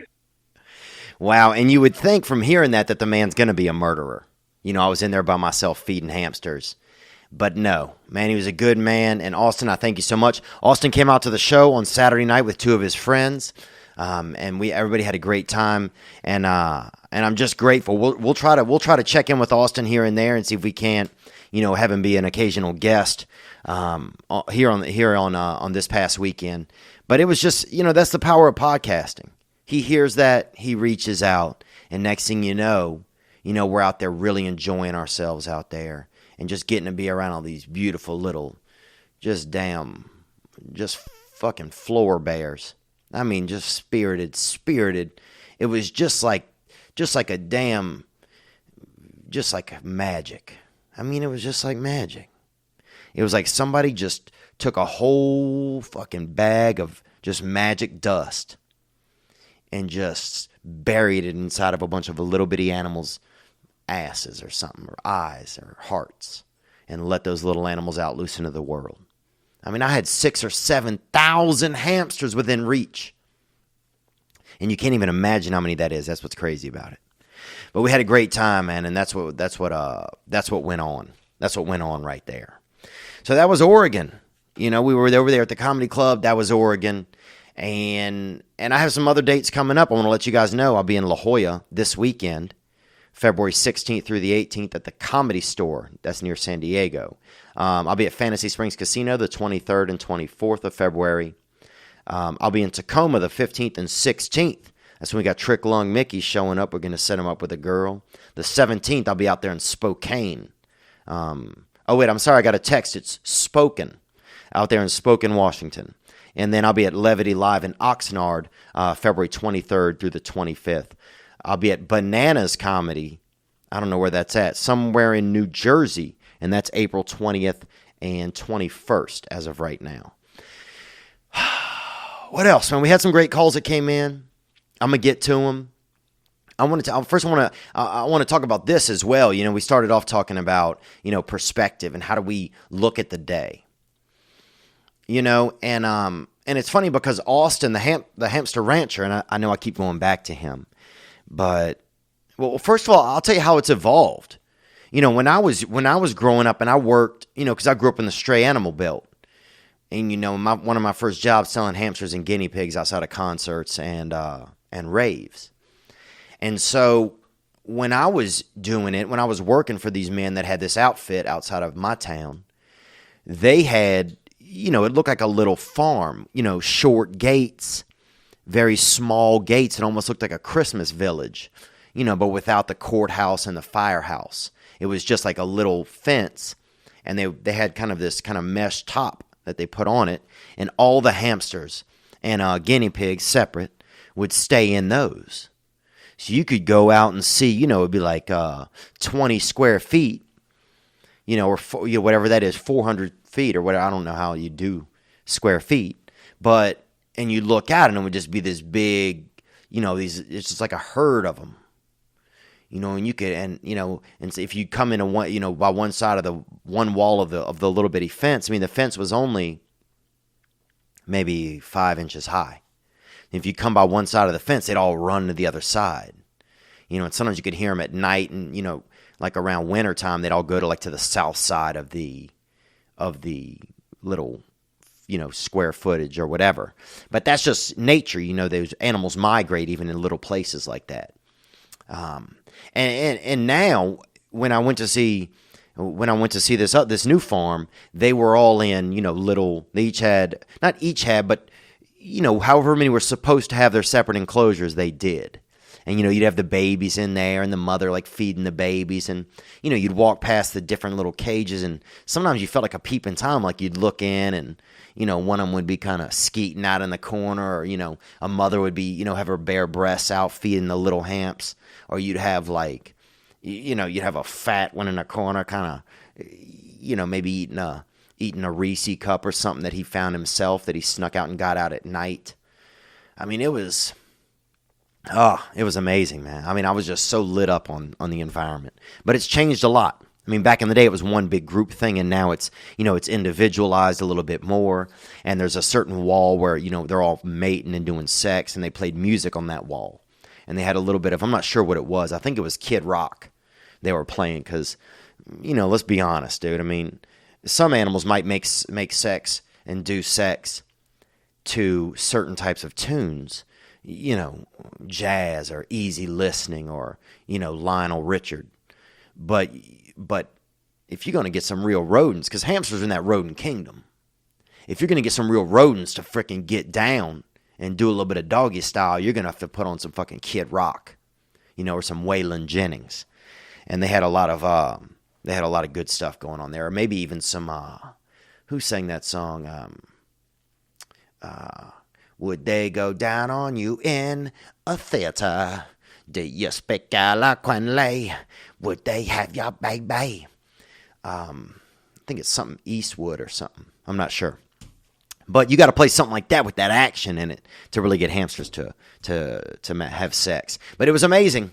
And I'll put that video up. I'll put it up on Patreon. And then a few days later, we'll release it on just for everyone. But I want to thank you guys so much for your support. A little bit of news. A little bit of news came in. I'm going to read this story. Because people are talking about the dark arts. And the tour that's coming up is the Dark Arts Tour. And it's going to focus specifically on dark arts. And we're getting some artwork made right now for that. I appreciate some of the submissions that have come in, and we've had a lot of music submissions. And we're also going to do an episode where we roast people's music. So if you have an issue, you don't want me doing it, you know, most people I've emailed and asked if it's okay. Nothing too harsh, but just funny stuff, you know, like places I could see the music being. But here's the news. Okay, here we go. The masturbating game in Germany is killing many. According to a recent study, masturbation kills up to 100 Germans a year. I'm not surprised. I'm just for some reason not surprised about that. The study also uncovered the bizarre ways people have died pleasuring themselves. One man wearing a pantyhose, a raincoat, and a diving suit, as well as a plastic bag over his head, died in Hamburg after sitting next to a heater and trying to melt slices of cheese on his body.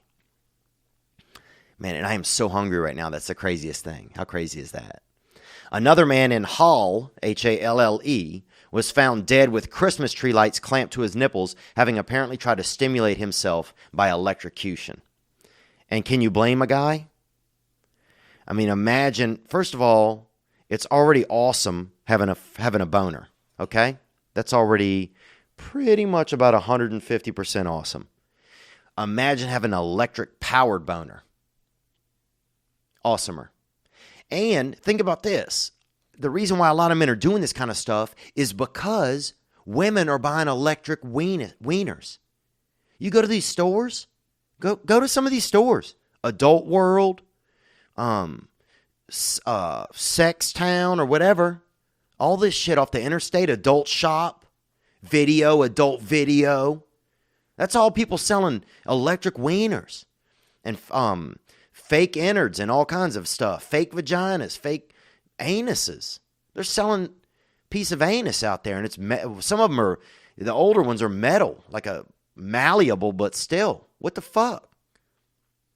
It's not right. It's not right. And so I'm not surprised that men in Germany are trying to, stimulate themselves by electrocution. What they're trying to do is compete with these modern day dicks and, battery powered cocks and all of that, Electra dicks that are out there available on Amazon. Because if you know the girl down the street, Big Samantha, okay, and Big Samantha, at night, everybody's on the same power grid on y'all street. And on Saturday night around 12:30 a.m. Sunday morning or 12:30 p.m. Saturday night, your power goes down a little bit, your lamps get a little lower.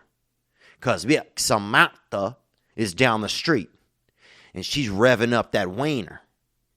She plugged in that super powered, that Veiny Angel 7000 or whatever it's called.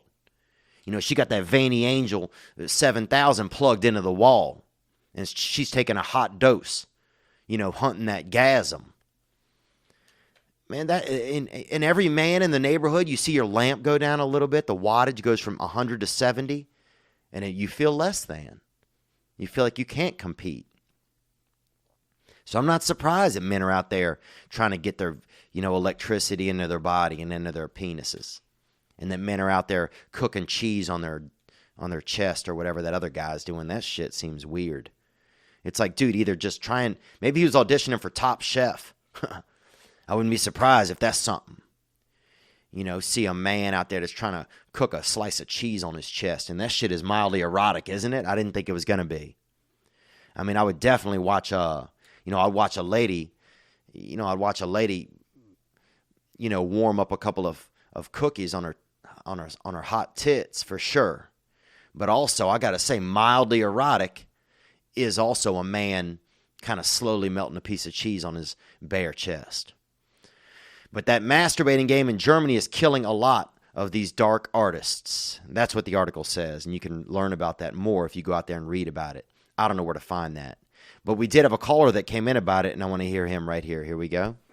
Hey, Theo, Vincent here from Germany. Just wanted to call the hotline about some issues we're having here in Germany. And thank you for calling, Vincent from Germany. And this might be our first true German on the hotline. And I respect true Germans. And I met a man one time that was a true German, and he said he never eats candy canes out of season. And I always respected that about him. That's true German. Onward, Vincent. Thank you for calling. Like, for men, it has gotten really tough out here. I don't even know what to do anymore. I'm kind of lost. They're introducing all these laws now. Like, they're starting to fine men 350 euros for whistling at women and asking them for a phone number. Wow. You hear it, guys? You hear what Vincent's saying? That in Germany, they can't even whistle at a woman. What if you just happen to have your lips pursed and somebody punches you in the stomach and a bunch of air goes out of your face and a hot chick is walking by? I'm sure a lot of men have used that if they've had to go to court, use that excuse. But that's only going to last a couple times. before they just say, nope, not that either. Everybody's going to jail. $350 for asking a woman for her number. Well, you know what we need? The problem is, here, let's listen to the rest of your call first, please, Vincent. Onward. I don't know what to do. In Sweden, they even started, you need, a proof of consent from the women. You need a little contract. You need your lawyer to draw up a little contract before you can have sexual intercourse with the woman. And I don't know. It's just going crazy. Wow. And you think the Swedish, man, I'd bang a couple of Swedish chicks with 0 documents, honestly. I mean, there's definitely some chicks from some places where I'd be like, let's see some documents, let's see some identification. But man, you show up with a wheelbarrow full of Swedish ladies at my place. I'm not asking for paperwork, but I hear the pain in your voice, Vincent. I do hear the pain in your voice. Let's hear more. Just wanted to hear your opinion on this. We already have a giant masturbation problem in Germany, and I think it's just gonna get worse. We have 100 Germans being killed through masturbation every year. And I wanted to tell you this because that's kind of funny. There was one man, he was wearing a pantyhose, a raincoat, and a diving suit, as well as a plastic bag over his head, and he died after sitting next to a heater and trying to melt that cheese on his body. And I hear you laughing there, and I appreciate that call. We were just talking about that. And some of you listeners are going to see, well, look, that's kind of weird, Theo. You were just talking about that, and now this man was, well, I was reading the article, and then people know that this is about the dark arts. In the title of the article, it's called "The Masturbating Game in Germany is Killing These Dark Artists." So on the hotline, we happen to have a call from this man, and he's citing that source as well. Vincent, thanks for that. I mean, gosh, these men are dying. These men are dying. Do you hear this, guys? Men are jerking off and dying. Trying to cook cheese on their fucking naked bodies. They don't know what to do. That's the problem. And where are the women that are standing up for men? That's what I don't understand. Why aren't there more women who are just standing up and saying, look, I'm okay with how men are. There's a lot of good men out there. Can we quit looking at just the bad men? And can we start honoring the good men that are out there? Or can we just start accepting men for, with some of the faults that they have? And I'm not saying severe faults. I'm not saying, these guys like Harvey Weinstein or Jeffrey Dahmer. I'm not talking about that kind of shit. But I am talking about, maybe a guy, he doesn't, get his toenails taken care of, or he cries out back of the house or out front of the house in his truck once in a while. That doesn't make him a bad person, or he doesn't want to use the recycling bin. That doesn't make him Satan's little buddy. Okay, it just makes it maybe that, that's what's going on for him. It's like there's this, you have these over feminists who they don't want men to do, they don't want anything from men. They want to see men fail. And so they are pushing this agenda that men are no good, that men aren't half of the reason that any of us exist in the world.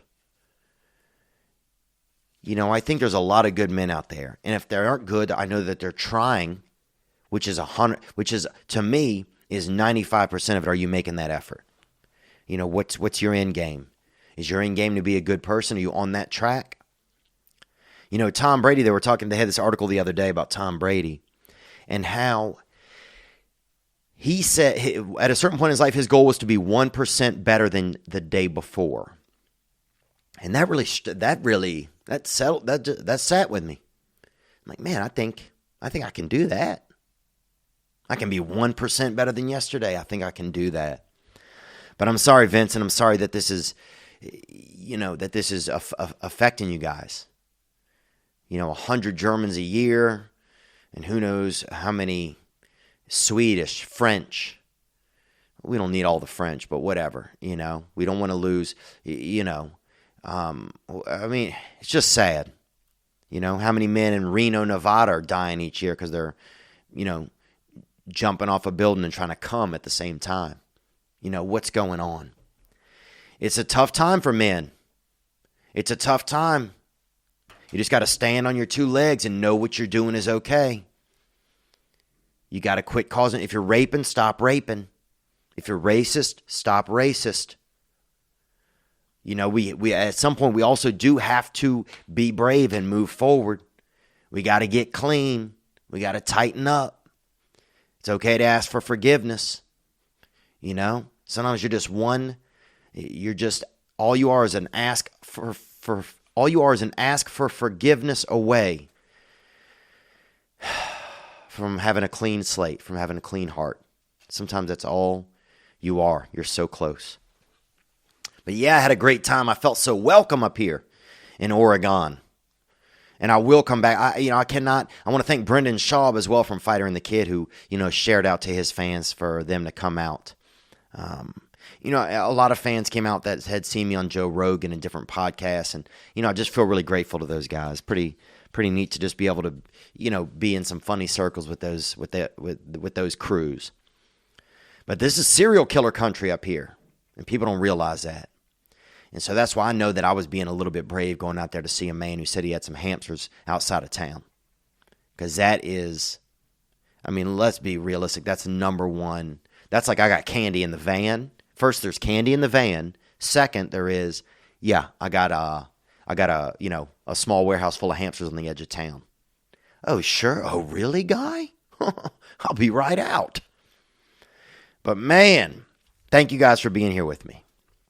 Thank you guys for starting my week off okay. And just, you know, I felt a little bit better than when I started a few minutes ago. And that was a real call over there from Vincent, and we thank you, Vincent, and we wish you well over there in Germany. You know, and I wish you guys well in the Olympics. I'm going to try to tune into some of the Winter Olympics. You know, Valentine's is this week. And, you know, I want to wish a special happy Valentine's to all the single mothers out there. And I'm gonna make sure to order some flowers or something for my own mother. You know, there's something, you know, it must be tough for a lot of women if you, and I'm speculating here, and I'm sorry that I'm a man speculating about women. I don't know if that's, I mean, they might take me to jail in your country, Vincent. You know, it's almost like like this is a speakeasy now. Like men have to go to podcasts to share some of their real thoughts. But we need more women to stand up for men that are okay out there. And to tell these, you know, these feminists who don't have any real interest. Feminism is fine. Feminists, some of them can get a little out of line. And some of it's a marketing ploy. And, you know, I don't need the wool pulled over my gender eyes. I don't need that. We got enough shit going on. When you're trying to get me to hate men and then sell me a fucking book at the end of it all. Eat a dick, dude. Eat a can of damn hamp cocks. And you know how many would be in that can? Probably, could you even imagine? I bet 700. To get a whole can, small can too. One of the ones you get black olives in, those little cans with the little, you know, almost like one of those things that the Campbells that you cook in the microwave immediately, those little cups like that.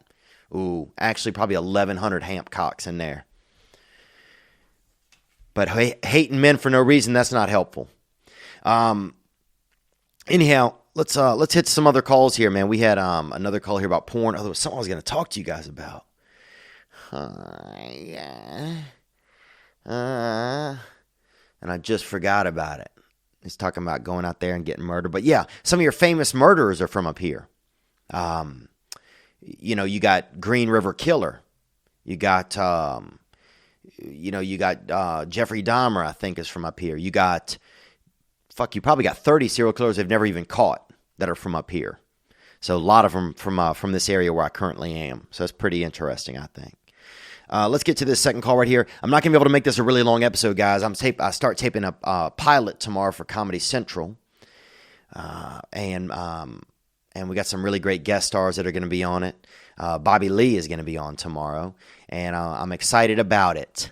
So I'll let you know when we're able to share that. And And it's kind of based on the podcast loosely. So I'm just so grateful to you guys. And we're going to do, we're going to continue to do some really neat stuff. Oh, but I was talking about Valentine's. Sorry. I wanted to wish a happy Valentine's to all the single mothers out there.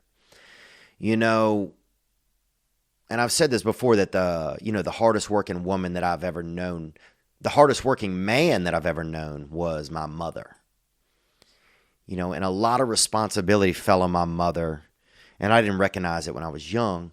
A lot of responsibility fell on her to be a mother and a father. And it's not fair. It's not fair for a lot of these women who are single parents to have that pressure. It's not fair. Because as a child, you have no choice but to look to your mother a lot of times, if only your mother is available for both parents, to be both parents. And there's nothing, and as a child, you can't control that. You need to have your needs met. Your world needs to make sense. It needs to feel okay. And your mother can't be two people. She can't, And so I think, especially in my generation, there's been a lot of disconnect sometimes between sons and their mothers, where we feel like we didn't get enough from our mother. But a lot of times, we don't realize that our mother was having to play two roles. And she probably didn't even realize it at the time. Just a lot of pressure on some of the mothers of my generation, of kids, my age. And I just want to say thank you to all the single moms out there, that I know it's a tough job what you do, and that you are loved. And you are loved not only by your own children, but by other children out there who had single mothers as well. And it doesn't go unnoticed. And we love you. And thank you very much. And happy Valentine's Day. Happy Valentine's Day to you from me and from all of us out here. From all of us. We were very grateful to all the single mothers out there. All right, let's get into a couple more calls here, and then I got to get out of here, guys. Here we go. This call came in. Hey, what's up, Theo? This is Alex from Chicago. I just want to talk about some dark arts. I'm trying to not jerk off a lot. I've been there, brother. I've tried to not touch myself. And I used to, one of the first things I did, and this was stupid, I remember putting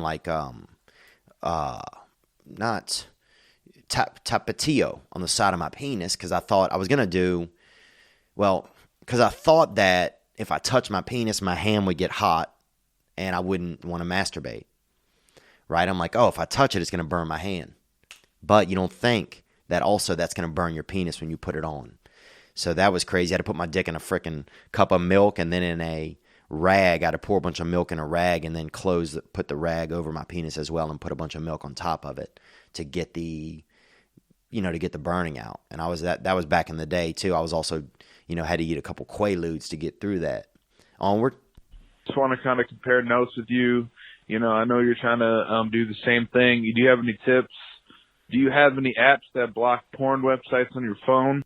I don't have any apps. I don't use them. They are out there. I noticed this though, that one thing you could do is put that tapatio on your wiener. And that'll make you not fucking touch it for about 2 weeks, that's for sure, because some might have some burns on the side of it. And I'm not giving you that, don't do that. Because if somebody, don't do that, please. But yeah, I remember eating a couple Quaaludes and waking up off that tapatio. I'd done a little bit light basting on the side of my own piece. And waking up and just having not severe, but fucking, pretty decent burns. Probably category 2 or something. Burns on the side of my pecker and a lot of fear. And then I had that milky rag next to me. I didn't know what was going on. I thought I got I thought I got molested by a fucking ice cream salesman or something, or some dairy addict. But anyhow, let's hear more. I'm kind of drunk right now with my buddy. Let's see what he has to say about that. Theo, it's trigger words. Trigger words are the other ones that trigger me. Like if you say nipple, also I'll take a dark arts nipple. If you say clit, I'll take a dark arts clit. If you say mango, I'm thinking fruit. I'm just a human. Yeah, so Theo, if you got any tips to avoid those dark arts, in terms of pornography. I don't know. Sorry, I don't even know what was going on there. Your buddy sound like he has a lisp, like he got a heavy lisp, you know? Like his daddy used to, you know, I don't know, you know, sell pieces of metal or pieces of wood or something, you know, and, you know, he don't sound really super genetically confident. But I'll say this, dude, if you don't want to jerk off, first of all, spend time with your buddy, the buddy system. It's just like going to the bathroom, right? You go together, everybody's safe. But if you stay up all night with your buddy, you're probably not going to jerk off. I notice as well, get into a relationship, man. I know that sounds crazy, but I find that if I'm with a woman that I care about, I don't feel that scary vibration inside of me that wants me to go and spray out and do self-spray, you know, and polish myself until joy flies out of my cock. I don't feel that same thing. But whereas if I'm by myself at home, I do that. I'll eat a bunch of chocolate or fill my mouth with fucking, you know, coconut butter or something and just beat off until my penis is all hot. But don't use that Tapatio, that's for damn sure. But if you really want to do it, man, you have to set some goals. There are some no-fap websites, and I'll try to put that link on the YouTube as well. Here we go. Let's take, where are we at time-wise? Oh, we're at 51, man. Look, here's what I want to talk about for Thursday and maybe for the next, you know, week or so. And I didn't get to talk about it today. If there were a war between the states, which state would win? You know, it appears sometimes like we are headed, you know, apparently a lot of people refuse to look at other people's perspective and to understand what other people's lives are like. So with that being said, that continues to create a lot of tension. And I think one of the first things that are going to get attacked are going to be these news networks. They will be taken out of commission. But after that, it could be every state for themselves. With that said, which state do you think would win? You know, hit the hotline. Let me know which state you think would win and why. And I'm going to piece together if we were to get into a state-on-state war, every state for themselves, who ends up at the top or who ends up at the bottom. If you have a couple of ideas, you know, hit that hotline, 985-664-9503, and we'll get into that, and we'll see what's going on. I had some other calls that came in, but I'm going to have to address them on Thursday, man. I love you guys, and I appreciate it. I have one more show here in Portland tonight, and it's been an experience, man. We had a kind of a wild experience on Saturday, and I don't think I'm going to